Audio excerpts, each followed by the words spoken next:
Não há como negar o caráter prático do livro de Provérbios. Basta uma leitura rápida e você logo perceberá que esse livro lida com temáticas extremamente do dia a dia, né? Casamento, vida dois, o uso da linguagem, o uso do dinheiro, honestidade, são tópicos que vão sendo desenvolvidos de forma até ampla dentro da obra. O livro também trabalha com resultados possíveis da aplicação dos seus princípios, da aplicação dos seus conselhos. Resultados como, por exemplo, a riqueza, vida longa, saúde, felicidade, são resultados esperados para aqueles que aplicam os conselhos do livro.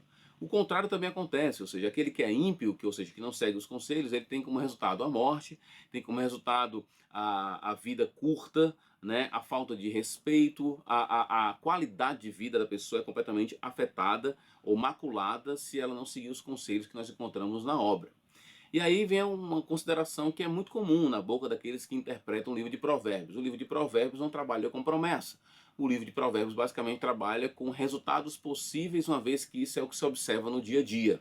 As pessoas que são honestas, que trabalham, que fazem aquilo que é correto aos olhos do Senhor, elas podem ter como resultado vida longa, riqueza e tudo mais.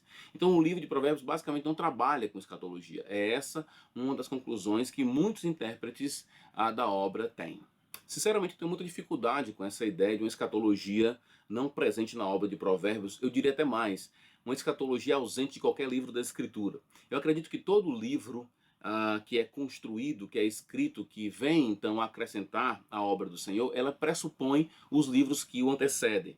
Ou seja, os livros que vêm antes de Provérbios, que foram escritos anteriormente a Provérbios, estão claramente compostos de escatologia e de promessas. Então, o livro de Salomão não pode deixar ser um escrito tipo num vácuo teológico, num vácuo histórico.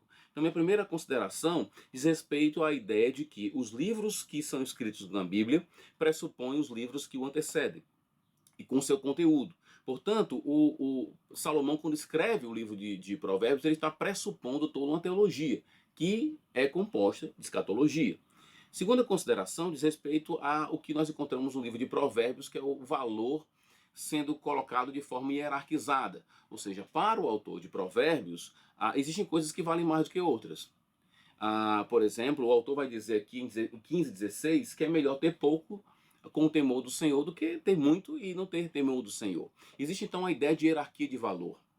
Você pode, e para fazer, e para, digamos assim, exemplificar, ilustrar essa hierarquia de valores, o autor de Provérbios, Salomão, utiliza-se então daquilo que é considerado de valor nesse mundo, a riqueza, a saúde, tudo isso. Ele vai dizer que isso, na verdade, não é o mais importante, que existem coisas que são mais importantes do que outras. E aí você entra num outro conceito importante no livro de Provérbios, que é o conceito de temor do Senhor, onde Deus, na verdade, é o maior valor de todos. Então, o próprio conceito, o próprio pressuposto, a forma de entender que existe uma hierarquia de valores e Deus como maior valor, não pode deixar o livro de Salomão preso somente a essa realidade aqui. Porque muitos podem perguntar, por que então não ser desonesto para ser rico? Ele vai dizer que a riqueza não vale mais, que o bom nome vale mais do que a riqueza, de que é muito melhor você ter amor em casa do que você ter ódio. Mas por que tudo isso? Existem valores que sobrepõem a outros valores e Deus é o maior valor de todos, portanto você tem claramente aí pressuposto uma ideia que vai além dessa vida aqui. Um outro ponto importante diz respeito ao próprio conceito de vida e morte. Eu não acredito que a ideia de vida e morte no livro de Provérbios está restrita à ideia de viver mais ou viver menos. É muito estranho você prometer para alguém viver mais quando na verdade todos vão morrer. Ou seja, e prometer morte para o ímpio. Olha, se você fizer isso, você vai morrer. O problema é que a morte, na verdade, vem para todo mundo.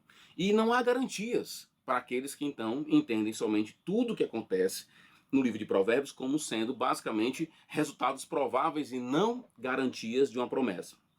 Eu acredito que você encontra os dois no livro de Provérbios.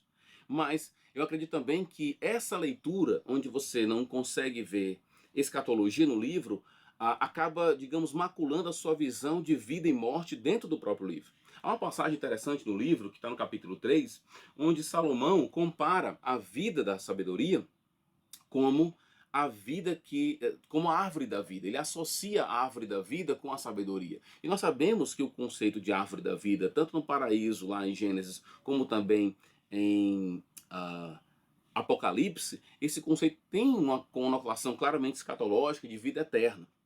Além disso, e aqui é um ponto importante, você não tem como ler o Antigo Testamento depois que lê o Novo Testamento da mesma forma. É como, por exemplo, você assistir o filme Sexto Sentido.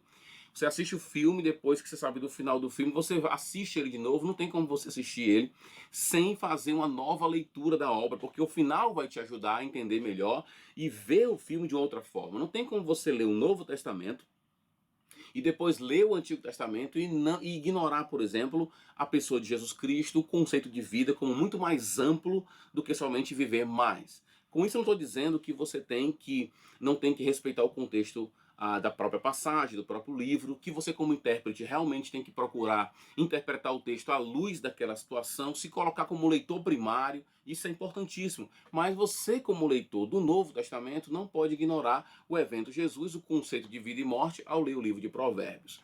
Portanto, eu acho que dentro do próprio livro de Provérbios e uma leitura mais ampla do livro de Provérbios, você encontra um conceito de vida muito maior do que a ideia somente de que viver mais. Portanto, eu acredito que sim, o livro de Provérbios é um livro prático. Os efeitos não são todos garantidos, mas existe sim promessa no livro e que vida no livro é muito mais do que somente viver muito tempo. É isso.